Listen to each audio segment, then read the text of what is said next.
So many newbie traders get confused when they hear the term bullish or a bullish market. When I started trading many years ago, I always get confused when I hear the term bullish or a bullish market or bulls.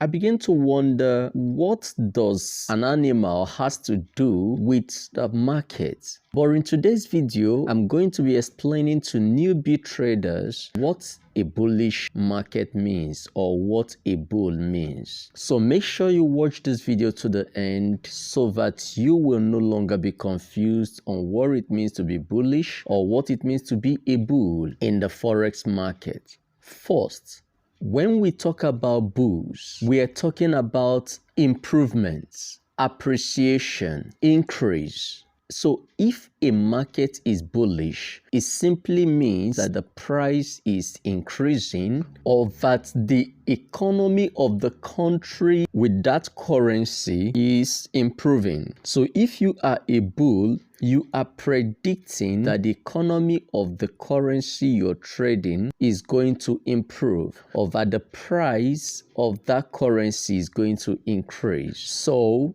bullishness means appreciation. And how do you spot a bullish market? You spot a bullish market when you see in your chart higher highs and higher lows being created. Like in this very chart, we see that the price made a high here and a low here. Then it created a new high, which is higher than the previous high, and a new low, which is higher than the previous low.